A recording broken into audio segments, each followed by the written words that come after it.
जय हिंद दोस्तों, कैसे हैं आप लोग। उम्मीद करते हैं कि सब लोग सकुशल मंगल होंगे, अपने स्वास्थ्य का ध्यान रख रहे होंगे, अपने माता पिता का सेवा कर रहे होंगे। आज हम लोग स्कंद गुप्त के पहला अंक से पढ़ेंगे। पिछले दिन पहली क्लास हमारे स्कंद गुप्त के विषय में सभी बातों पे हो चुकी है और उम्मीद करते हैं कि आप लोग उस क्लास को देखे होंगे। आज हम लोग आगे पढ़ेंगे। प्रथम अंक उज्जैनी से शुरू होता है। यह नाटक कहाँ से प्रारंभ होता है, तो यह से भी आपसे प्रश्न पूछा जा सकता है। तो उज्जैनी से प्रारंभ होता है। क्लास थोड़ी लंबी हो सकती है क्योंकि स्कंदगुप्त एक महत्वपूर्ण नाटक है और महत्वपूर्ण नाटक होने की वजह से यहाँ कई तरह के प्रश्न पूछे गए हैं, इसलिए हमने विस्तार पूर्वक इस नाटक को रखने का प्रयास किया है।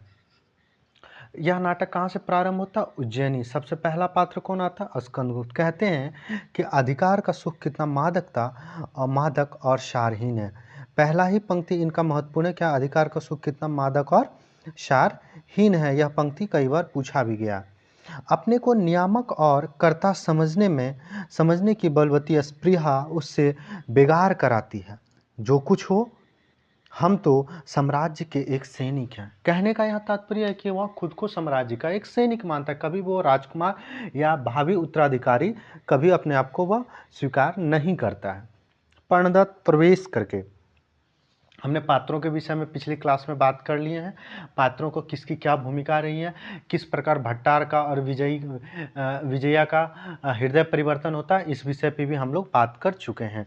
पर्णदत्त प्रवेश करके युवराज की जय हो। स्कंदगुप्त आर्य प्रणदत्त को अभिवादन करता हूँ, सेनापति की क्या आज्ञा है। यानी कि स्कंदगुप्त जो है वो पर्णदत्त को क्या कहते हैं? सेनापति। यानी कि एक चीज़ यहाँ क्या सामने खुल के आया कि पर्णदत्त है वह स्कंदगुप्त का सेनापति है। पर्णदत्त मेरी आज्ञा? युवराज, आप सम्राट के प्रतिनिधि हैं, मैं तो आज्ञाकारी सेवक हूँ। बस इस वृद्ध ने गरुड़ ध्वज लेकर आर्य चंद्रगुप्त के सेना का संचालन किया है। मतलब ये कह रहे कि हम आपके दादा या परदादा जो भी थे, इनके कुमारगुप्त के पिता या दादा जो भी थे, उनके ध्वज लेकर के इन्होंने आगे युद्ध किए थे, तो वही बात ये कह रहे हैं। स्कंदगुप्त आर्य, आपकी वीरता की लेख माला सिप्रा और सिंधु की लोल लहरियों से लिखी जाती है, तब भी संदेह। पर्णदत्त संदेह दो बातों से है युवराज। पर्णदत्त अपने अधिकारों के प्रति आपकी उदासीनता और अयोध्या में नित्य नए परिवर्तन। अब देखिए, अयोध्या में नित्य नए परिवर्तन क्या होता? आंतरिक कलह। यह नाटक जो है मुख्य रूप से आंतरिक कलह के विषयों को दिखाया गया। किस प्रकार आंतरिक कलह से हमारा देश खोखला होता चला गया, उसी चीज़ को स्कंदगुप्त के माध्यम से उसके साम्राज्य में आंतरिक विद्रोह के कारण, आंतरिक लालच के कारण किस प्रकार खोखला होता चला गया और साम्राज्य एक दिन समाप्त होने के कगार पे आ गया था। तो वही चीज़ का दूसरा, अधिकारों के प्रति उदासीनता। यानी कि जैसे राजकुमार योग्य, कुमारगुप्त के बाद सब योग्य जो शासक थे वो स्कंदगुप्त ही थे, लेकिन स्कंदगुप्त अपने आप को साम्राज्य का सैनिक मानते हैं, जिसके कारण कहते हैं आप अधिकारों के प्रति बहुत उदासीन हैं। स्कंद क्यों, अयोध्या का कोई नया समाचार है? पर्णदत्त संभवतः सम्राट तो कुसुमपुर चले गए हैं। सम्राट कहाँ चले गए? एक जगह का नाम कहाँ है? कुसुमपुर चले गए हैं। और कुमार आमत्य महाबलाधिकृत वीरसेन ने स्वर्ग की ओर प्रस्थान किया। यानी कि कुमार आमत्य बलाधिकृत यानी कि सबसे बड़े जो मुख्य सेनापति थे, उनको महाबलाधिकृत कहा गया है। वो उनको क्या हुआ? वो स्वर्ग को पधार गए हैं। एक सेकंड।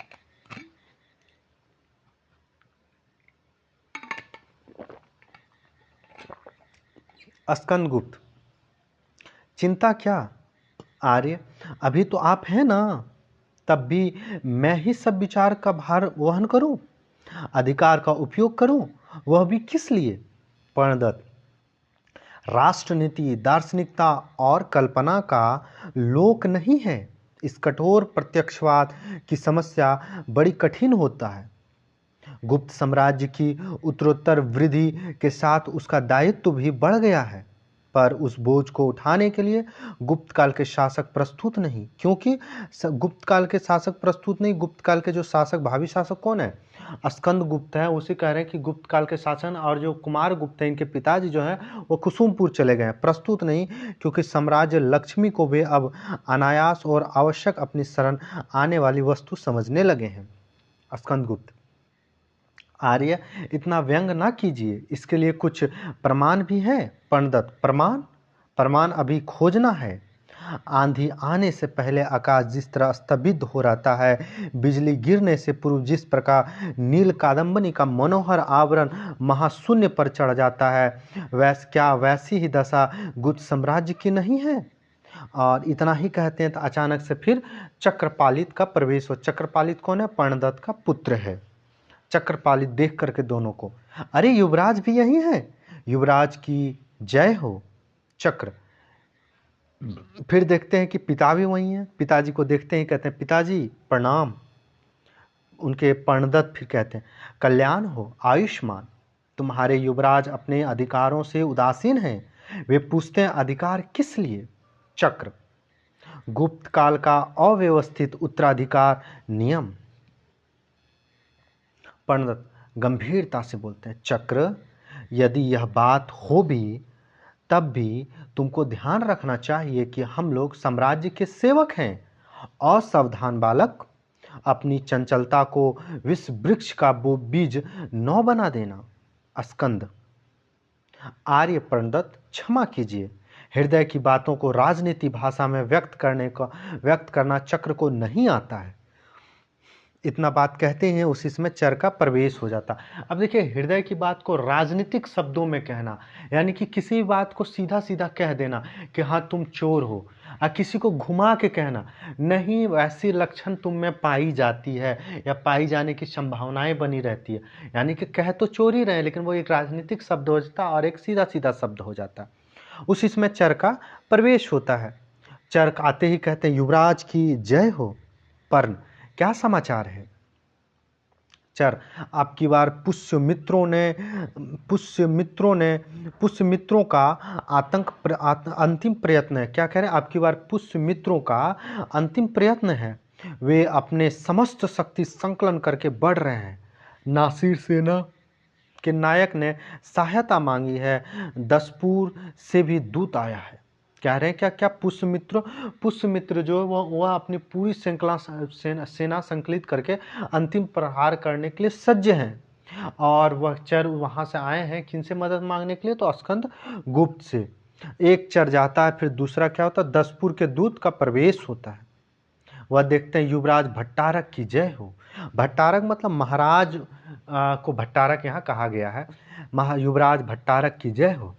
स्कंद, मालवपति सकुशल है, यानी कि मालव राजमाल यानी बंधु वर्मा देव सेना जो वह मालवगण की राजकुमारी या बंधु वर्मा वहाँ के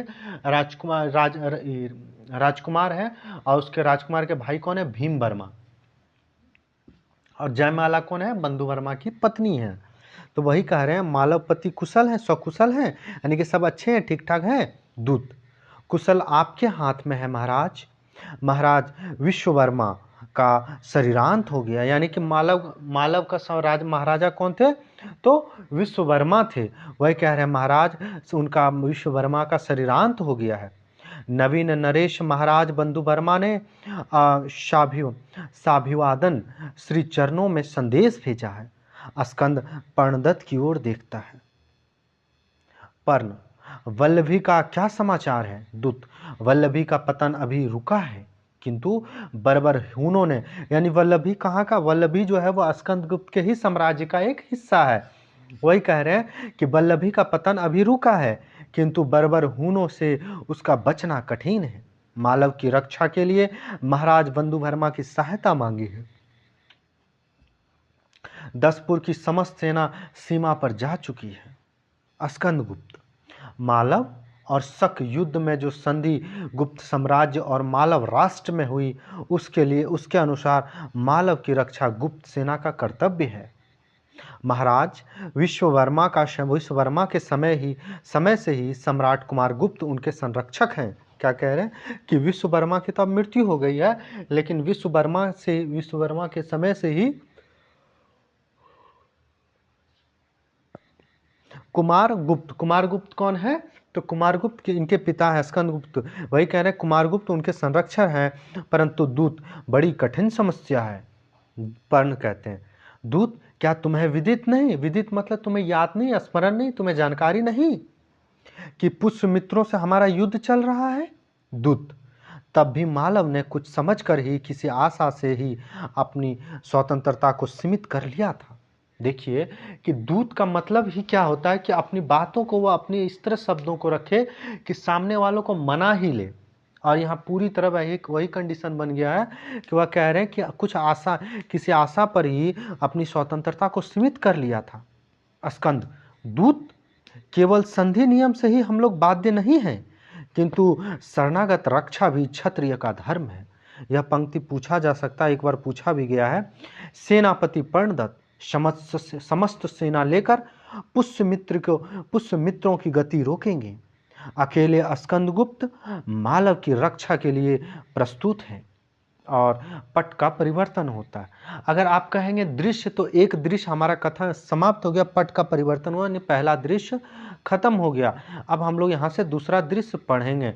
हालांकि इसमें दृश्य का नामकरण नहीं किया गया, बस बोला गया कि पट का परिवर्तन हो रहा है, दृश्य का यहाँ कहीं वर्णन नहीं है। कुसुमपुर के राज मंदिर में सम्राट कुमारगुप्त और उनके परिषद। कुमारगुप्त हंसते हुए, तुम्हारी लंका में अब राक्षस नहीं रहते हैं क्या धातुसेन? क्यों धातुसेन?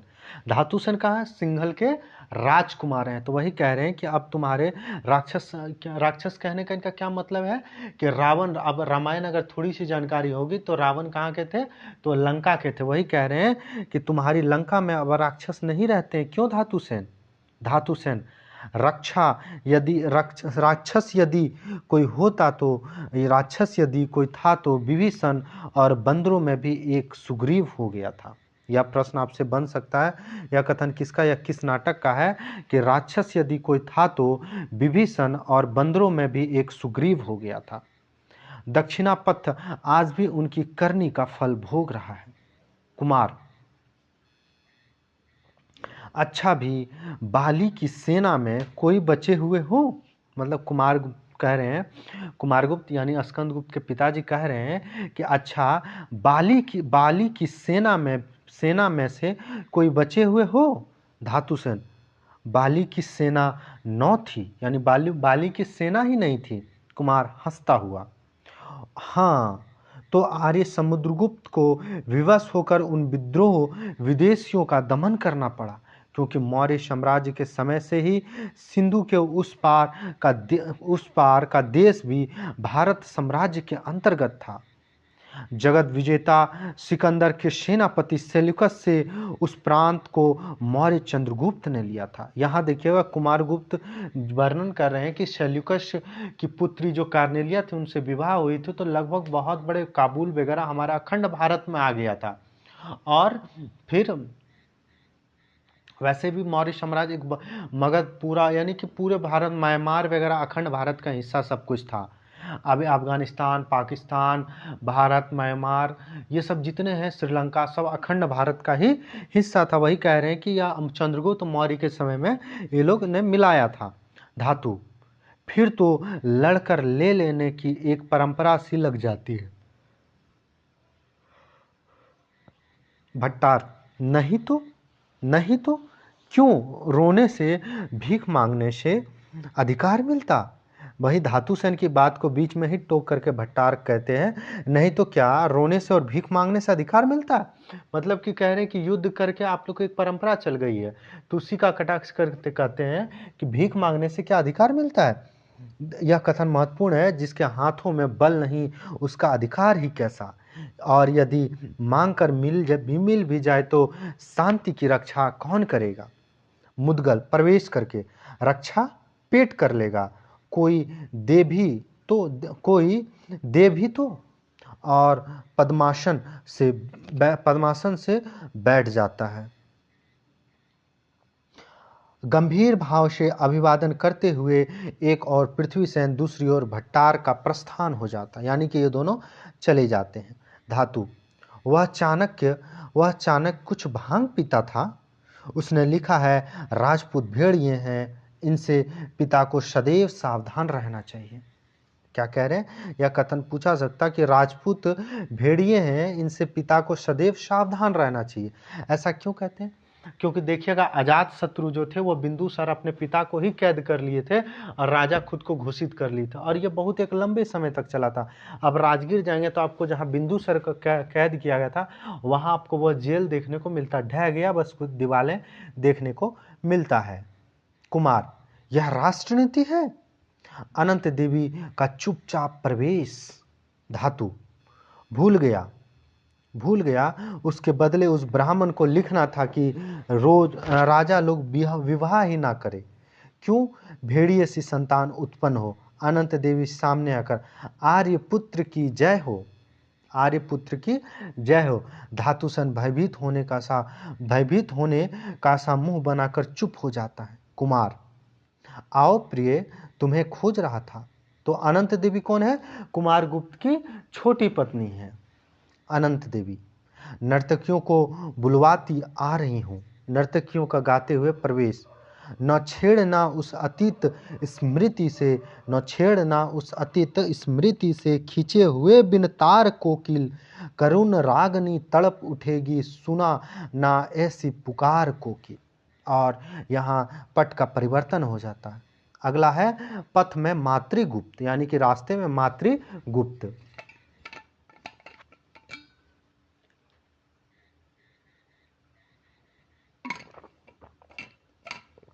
मातृगुप्त, कविता करना अनंत पुण्य का फल है। क्या कह रहे हैं? कविता करना अनंत पुण्य का फल है। इस दुराशा और अनंत उत्कंठा से कवि जीवन व्यतीत करने की इच्छा हुई। संसार के समस्त अभावों को असंतोष कर हृदय को धोखा देता रहा। परंतु कैसी विडंबना! लक्ष्मी के लालों का बुभृंग और क्षोभ की ज्वाला के अतिरिक्त मिला क्या? मुद्गल का प्रवेश होता है। मुद्गल, कहिए कवि जी, आप तो बहुत दिनों पर दिखाई पड़े। कुलपति की कृपा से कहीं अध्यापन कार्य मिल गया क्या? मुद्गल कौन है? मुद्गल विदूषक हैं, जो यहाँ की बातें वहाँ पहुँचाता, वहाँ की बातें फिर यहाँ पहुँचाता, जिसको आप पोस्ट वाला काम कह सकते हैं, वही कह रहे हैं। मातृगुप्त जवाब थे। मातृगुप्त ही कौन है? कालिदास हैं मातृगुप्त। मैं तो अभी यूं ही बैठा हूँ, मतलब मेरे पास कुछ विशेष काम नहीं है, मैं तो यूं ही बेरोजगार बैठा हूँ। मुद्गल, क्या बैठे बैठे काम चल जाता है? तब तो भाई तुम बड़े भाग्यवान हो। कविता करते हो ना भाई, उसे छोड़ दो। मातृगुप्त, क्यों?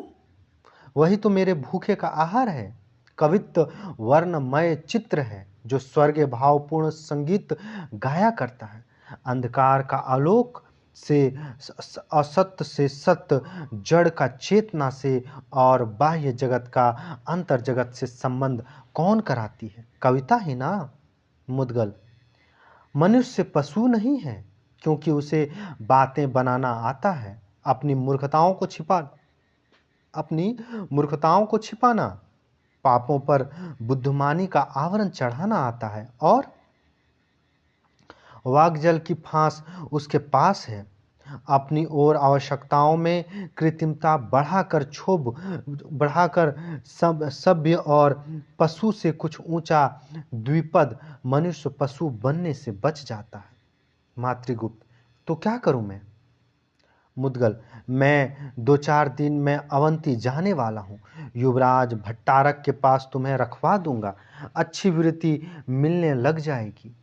यानी कि मैं अगर जाऊंगा महाराज के पास, कुमार गुप्त के पास, तो मैं तुम्हें वहाँ लगवा दूंगा, तुम्हें अच्छा वेतन मिल जाएगा, तुम्हें इस तरह परेशानी नहीं झेलना पड़ेगा, भटकना नहीं पड़ेगा। मातृगुप्त, तब तो बड़ी कृपा होगी, मैं अवश्य चलूंगा। मुद्गल, अच्छा तो मैं जाता हूँ, शीघ्र ही मिलूंगा, तुम चलने के लिए प्रस्तुत रहना। और इतना कह के मुद्गल चला जाता है। मातृगुप्त, कश्मीर जन्मभूमि, किसकी धूल में लौट कर खड़े होना सीखा, जिसमें खेल खेल कर शिक्षा प्राप्त की, जिसमें जीवन के परमाणु संगठित हुए थे, वही छूट गया। कुमार दास प्रवेश करके, साधु मतलब प्रणाम, मातृगुप्त अपनी भावनाओं में तल्लीन होकर यदि यह विश्व, मातृगुप्त जो है कुमारगुप्त को प्रणाम करते हैं, वो साधु करते हैं, लेकिन उसे नहीं देखते। मातृगुप्त अपनी चिंताओं में, कालिदास अपनी चिंताओं में घिरे रहते हैं और वह चिंताओं में ही कहते हैं कि अपनी भावनाओं में तल्लीन होकर यदि यह विश्व इंद्रजाल ही है तो इस इंद्रजाली का अनंत इच्छा को पूर्ण करने का साधन यह मधुर मोह चिरंजीवी हो और अभिलाषा से मचलने वाले भूख हृदय का आहार मिले। कुमार, मित्र, तुम्हारी कोमल कल्पना वाणी में झनकार उत्पन्न करेगी। तुम सचेष्ट बनो, प्रतिभाशाली हो, तुम्हारा भविष्य बड़ा उज्जवल हो। मातृगुप्त, उसकी चिंता नहीं। क्या कहते हैं? उसकी चिंता नहीं। फिर कुमारदास कहता है, मित्र, इन थोड़े दिनों का परिचय मुझे आजीवन स्मरण रहेगा। अब तो मैं सिंघल जाता हूँ। यानी कि कुमारदास कौन है? कुमारदास ही धातु सेन है। तो वही कह रहे हैं, अब मैं सिंघल जाता हूँ, देश की पुकार है, इसलिए मैं स्वप्नों का देश भव्य भारत छोड़ता हूँ। कविवर, इस क्षीण परिचय कुमार धातु सेन को भूलना कभी नहीं, भूलना मत कभी आना। कहाँ? सिंघल, श्रीलंका आना। यहाँ अपना खुद उन्होंने नाम क्या बताया? धातु सेन। धातु सेन और कुमारगुप्त कौन? दोनों एक ही हैं। मातृगुप्त, सम्राट कुमारगुप्त का सहचर विनोदशील कुमारदास, तुम क्या कुमार धातु सेन हो? कुमारदास, हाँ मित्र, लंका का युवराज। यहाँ वो बता भी रहे, क्या मैं हूँ लंका का युवराज। हमारा एक मित्र, एक बाल सहचर प्रख्यात कृति महाबोधि विहार का श्रमण है। उसे और गुप्त साम्राज्य का वैभव देखने पर्यटन के रूप में भारत चला आया था। गौतम के पदरज से पवित्र भूमि को खूब देखा और देखा दर्प से उद्धृत गुप्त साम्राज्य के तीसरे पहर का सुयर। मातृगुप्त, सम्राट कुमारगुप्त के साम्राज्य में परिवर्तन। धातु सेन, सरल युवक, इस गतिशील जगत में परिवर्तन पर आश्चर्य। परिवर्तन रुका कि महापरिवर्तन प्रलय हुआ। परिवर्तन ही सृष्टि है, जीवन है, स्थिर होना मृत्यु है। प्रश्न आपसे यहाँ से पूछे जा सकते हैं कि परिवर्तन ही सृष्टि है, जीवन है, स्थिर होना मृत्यु है, निश्चेष्ट शांति मरण है, प्रकृति क्रियाशील है, समय प्रकृति क्रियाशील है। आपसे यहाँ तक प्रश्न पूछे जा सकते हैं। समय पुरुष और स्त्री की गेंद लेकर दोनों हाथ से खेलता है। पुल्लिंग और स्त्रीलिंग की समिष्ट अभिव्यक्ति की कुंजी है। पुरुष उछाल दिया जाता है, उत्प्रेक्षण होता है, स्त्री आकर्षण करती है। यही जड़ प्रकृति चेतना रहस्य। इसमें से इसको ध्यान से पढ़िएगा क्योंकि यहाँ से प्रश्न बनने की संभावना बनी है। मातृगुप्त, निस्संदेह अद्भुत पहेली है। धातु सेन, पहेली? यह भी रहस्य ही है।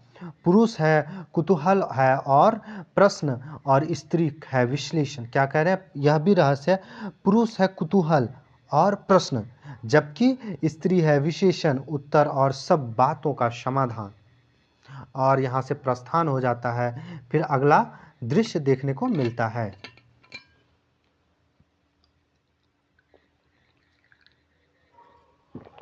अगला दृश्य है अनंत देवी का सुसज्जित प्रकोष्ठ।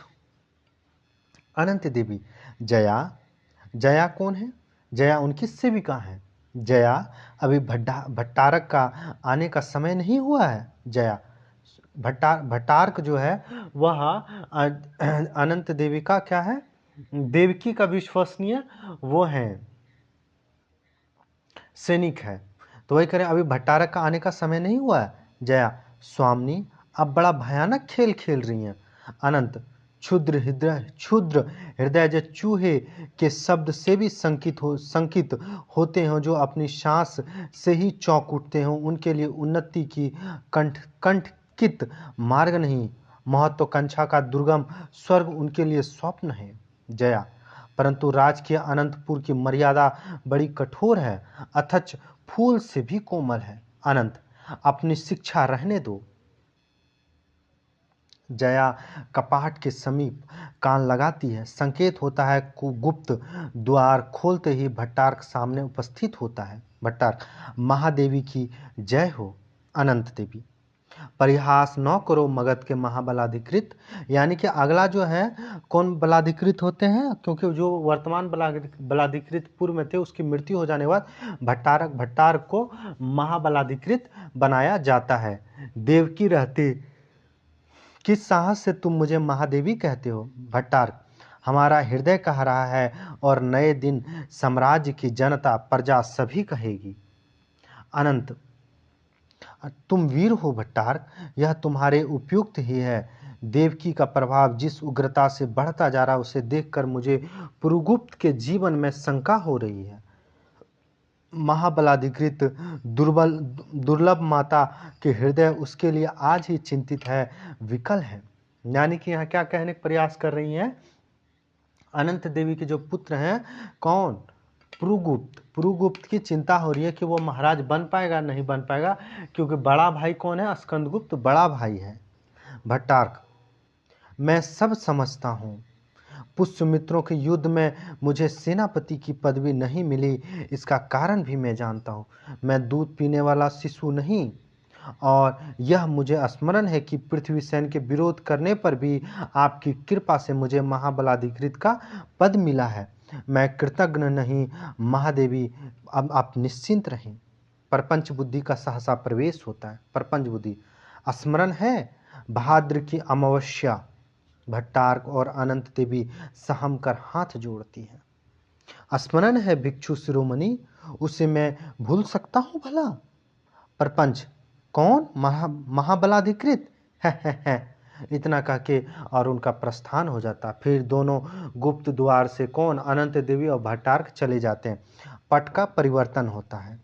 अंतःपुर का द्वार टहलता हुआ सर्वनाग, टहलता हुआ कौन सी वस्तु देखी, किस सौंदर्य पर मन रीझा मैं नहीं जानता, और भी कुछ सुंदर है वह मेरी स्त्री, जिसके अभावों का कोष कभी खाली नहीं, जिसकी भर्तना से भंडार अच्छे हैं, उससे मेरी अंतरात्मा कांप उठती है। और यह कौन है? सर्वनाग सोचते रहता है इनकी पत्नी कौन है? तो रमा है। भट्टारक का प्रवेश होता। भट्टारक, कौन? सर्वनाग, नायक सर्वनाग। भट्टारक, तुमको मेरे साथ चलना होगा। सर्व, मैं प्रसन्न हूं, कहाँ चलूं? भट्टारक, महादेवी के द्वार पर। सर्व, वहां मेरा क्या कर्तव्य होगा? भट्टारक, कोई न तो भीतर आने पावे, न भीतर से बाहर जाने पावे। मतलब यह कह रहे हैं कि क्या बोलते हैं? महादेवी कौन है? तो स्कंदगुप्त की माता। स्कंदगुप्त की माता के द्वार पे इसको सर्वनाग को खड़ा किया जाता है। कहता है कि कोशिश करना कि बाहर से कोई अंदर नहीं जाए और अंदर से भी कोई बाहर नहीं जाए। द्वार को ब्लॉक करने की बात कहते हैं। द्वार खोलकर भट्टारक भीतर चला जाता है और रमा का प्रवेश होता। रमा कौन है? तो देवकी की विश्वसनीय सेविका है रमा। क्यों, तुम आज यही हो? सर्व, मैं यही हूं, तुम कैसे? रमा, महादेवी देवकी की रक्षा करनी होगी, समझा? क्या आज इस संपूर्ण गुप्त साम्राज्य में कोई ऐसी प्राणी नहीं जो उनकी रक्षा करे? रामा, तुम जिस प्रकार हो सके महादेवी के द्वार पर आओ, जाती हूँ। और रमा कह के चली जाती हैं। फाटक खोलकर पुरुगुप्त निकलता है, पीछे भट्टारक और सैनिक। पुरुगुप्त, नायक सर्वनाग, जय हो कुमार की, क्या आज्ञा है? पुरुगुप्त, जाओ तुम महादेवी के द्वार पर, जैसे महाबलाधिकृत ने कहा है वैसा करना। अपने सैनिकों को साथ लेकर जाते हैं और दूसरे नायक और सैनिक परिक्रमण करते हैं। भट्टारक, कोई भी पूछे तो मत कहना कि सम्राट का निधन हो गया है। हाँ, बढ़ी हुई अवस्था और स्वस्थता का समाचार बतलाना, और सावधान, कोई भी चाहे वह कुमार आमत्य ही क्यों ना हो, भीतर न आवे पावे। यानी कि भट्टारक, कुमारगुप्त, ये सब मिलकर क्या किए हैं? वो पुरुगुप्त मिलकर क्या किए हैं? महाराज कुमार आमत्य, कुमारगुप्त का ये लोगों ने हत्या कर दिया गया है। और कह रहे हैं सावधान, किसी को नहीं अंदर आने देना, नहीं किसी को बाहर जाने देना, और कोई पूछे तो बोलना कि बहुत लंबे समय से वह अस्वस्थ है, उनका स्वास्थ्य ठीक नहीं है। दोनों जाते हैं और फाटक बंद होता है। नायक सैनिक से, आज बड़ी विकट अवस्था है, भाइयों सावधान। कुमार आमत्य, पृथ्वीसेन, महादंडनायक और प्रतिहार का प्रवेश होता है। प्रतिहार, नायक द्वार खोलो। नायक, प्रभु किसी को भीतर जाने की आज्ञा नहीं है। देखिएगा यह जो पात्र आए हैं, कौन कौन पात्र आए हैं? कुमार आमत्य, पृथ्वीसेन, महादंडनायक और प्रतिहार। कुमार आमत्य, पृथ्वीसेन, यह पूरा एक ही नाम है। अगला है महादंडनायक और महाप्रतिहार। यह इनको बस यही वर्णन है और यहाँ इसके बाद ये लोग आत्महत्या कर लेते हैं। आत्महत्या के बाद इन लोग का यहाँ खिस्सा खत्म हो जाता है। महाप्रतिहार, चौंकर, आज्ञा? किसकी आज्ञा? आबोध? नहीं जानता? सम्राट के अंतःपुर पर स्वयं सम्राट का भी उतना अधिकार नहीं जितना महाप्रतिहार का। शीघ्र द्वार उन्मुक्त करो। नायक, यथार्थ है, यह सच है। यथार्थ मतलब कि यही वास्तविकता, यही सच है, परंतु मैं महाबलाधिकृत की आज्ञा से यहाँ हूँ और मैं उन्हीं के अधीनस्थ सैनिक हूँ। महाप्रतिहार और अनंतपुर संरक्षकों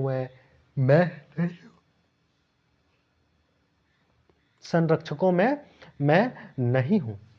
महाप्रतिहार, क्या अंतःपुर पर भी सैनिक नियंत्रण?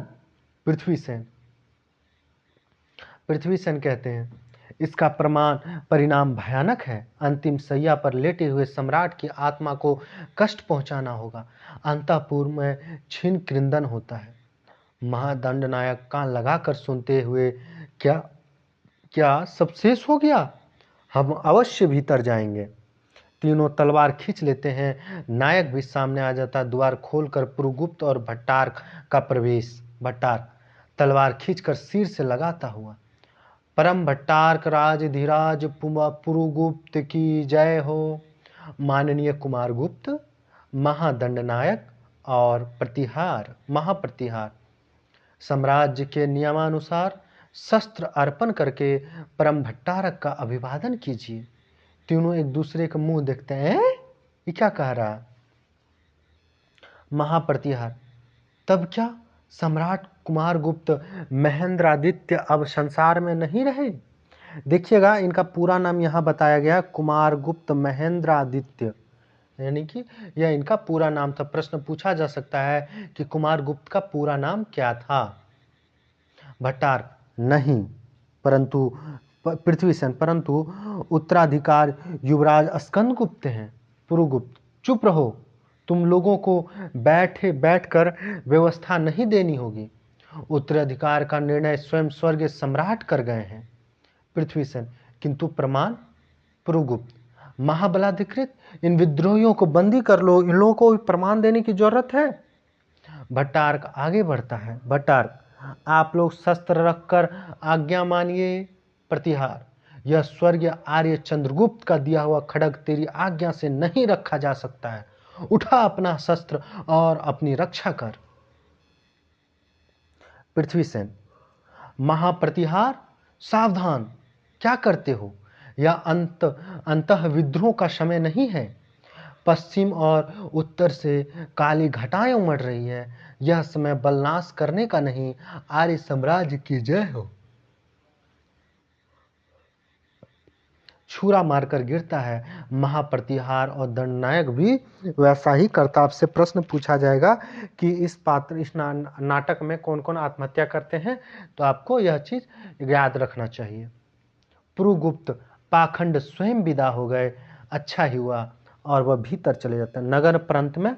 नगर प्रांत में पथ मुद्गल प्रवेश करके, अच्छा, इस वृक्ष की छाया में बैठकर विचार कर लूं कि सैकड़ों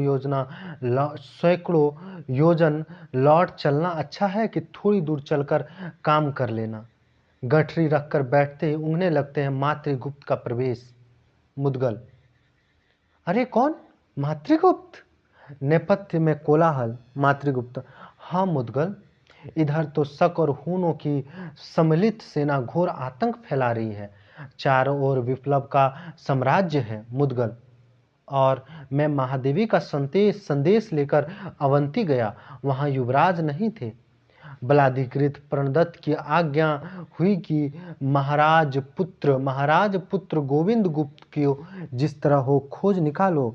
यहाँ तो विकट समस्या है, हम लोग क्या कर सकते हैं? क्या कहते हैं? हम लोग, यहाँ तो विकट समस्या है, हम लोग क्या कर सकते हैं? ऐसा क्यों कह रहे हैं? क्योंकि एक तरफ युद्ध की स्थिति बनी हुई है, सब जगह युद्ध हो रहा है, तो दूसरी तरफ आप देखेंगे कि कुमारगुप्त महाभट्टारक का मृत्यु होने के बाद स्वतः ये लोग अपने से ही कुमारगुप्त को महाभट्टारक की उपाधि दे दिया है।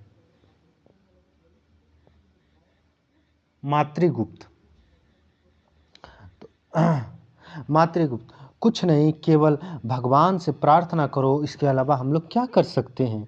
मुदगल, परंतु भाई, हम ईश्वर होते तो इन मनुष्यों की कोई प्रार्थना नहीं सुनते। इनको हर काम में हमारी आवश्यकता पड़ती है। मैं तो घबरा जाता, भला वह तो कुछ सुनते भी हैं। मातृगुप्त, नहीं मुदगल, निरीह प्रजा का नाश देखा नहीं जाता। दोनों सम्मिलित स्वर से, उतारोगे अब कब भूभार? बार बार क्यों कह रखा था लूंगा मैं अवतार। उमड़ रहा इस भूतल पर दुख का अपार। पारावार, हुन सैनिकों का प्रवेश बंदियों के साथ। हुन, चुप रह, क्या गाता है? मुदगल, है, भीख मांगता हूँ, गीत गाता हूँ, आप भी कुछ दीजिए। दान मुद्रा भीख मांगने की मुद्रा बनाता है। हुन, धक्का देकर, चलिए एक और खड़े हो जाइए तो सब लोग लाइन से फटाफट। नागरिक, हम निरीह प्रजा हैं, हम लोगों के पास क्या रह गया जो आपको देंगे? सैनिक ने तो पहले ही सब कुछ लूट लिया है। हुन, सेनापति, तुम लोग बातें खूब मनाते हो। अपना छिपा हुआ धन देकर प्राण बचाओ, शीघ्रता करो, नहीं तो गर्म किए हुए लोहे और तेल प्रस्तुत हैं। अब क्या करते हैं? नागरिक कहते हैं, नहीं निर्दयी हत्यारे, कह दिया ना कि नहीं है। स्त्री, अब क्या होता है जब यह बात कहते हैं तो क्या कहते हैं? बच्चों को तेल में डालने का प्रयत्न किया जा रहा है और कुछ बच्चों के कपड़ों में तेल मिला के उसमें आग लगाने का प्रयास किया जा रहा है। उसी समय स्त्री कहती है, हे नाथ, हमारे निर्बल के बल कहाँ हो, हमारे दीन के संबल कहाँ हो। पुरुष, नहीं हो, नाम ही बस नाम है क्या? सुनो, केवल यहाँ हो या वहाँ हो। स्त्रियां, पुकार जब किसी ने तब सुना था, भला विश्वास यह हमको कहाँ हो। स्त्रियों को पकड़कर हुन खींचते हैं। मातृगुप्त, हे प्रभु, हमें विश्वास दो, अपना बना लो, सदा स्वच्छंद हो चाहे जहां हो। तलवार से बंधन काटते हैं लपकते हुए एक सन्यासी का प्रवेश। सन्यासी, साधु वीर, संभल कर खड़े हो जाओ, भगवान पर विश्वास करके खड़े हों। मुदगल पहचानता हुआ, जय हो महाराज पुत्र गोविंद गुप्त की जय हो। सब उत्साही होकर भिड़ जाते हैं। हुन सैनिक भागता है और गोविंद गुप्त कहते हैं, स्कंद कहाँ है? मातृगुप्त, उज्जैनी में। स्कंद, अच्छा है, सुरक्षित है ना? सब बोलते हैं, हाँ सब सुरक्षित। सब मिल के कहते हैं, जय हो राजकुमार गोविंद गुप्त की। गोविंद, पुष्य मित्रों का युद्ध का क्या परिणाम हुआ? मातृगुप्त, विजय हुआ। और मालव का? युवराज थोड़ी सेना लेकर बंधु वर्मा की सहायता के लिए गए हैं। गोविंद ऊपर देखकर, वीर पुत्र है स्कंद। सब जाते हैं अवंती दुर्ग। देवसेना विजया और जयमाला। विजय किसकी होगी कौन जानता है? जयमाला, तुमको केवल अपनी धन की रक्षा का इतना ध्यान है? देवसेना, और देश का मान का। विजया संकुचित होकर, नहीं, अभिप्राय यह नहीं था मेरा। क्या कह रहे हैं कि जो विजया है वह धन कुबेर की पुत्री है, यानी कि धन के अलावा वो दूसरा कुछ नहीं सोचती हैं। लेकिन देवसेना वह देश के विषय में सोचती है। अचानक बंधु वर्मा का प्रवेश होता है। बंधु वर्मा, प्रिय, अभी युवराज का कोई संदेश नहीं मिला?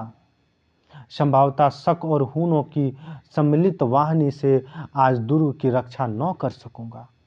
बंधु वर्मा जो मालव के राजकुमार हैं, जो बाद में राजा बनते हैं, वह क्या कहते हैं कि अभी तक स्कंदगुप्त का कोई समाचार नहीं है।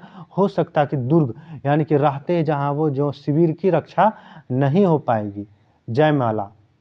नाथ, अब क्या मुझे स्कंदगुप्त का अभिनय करना होगा?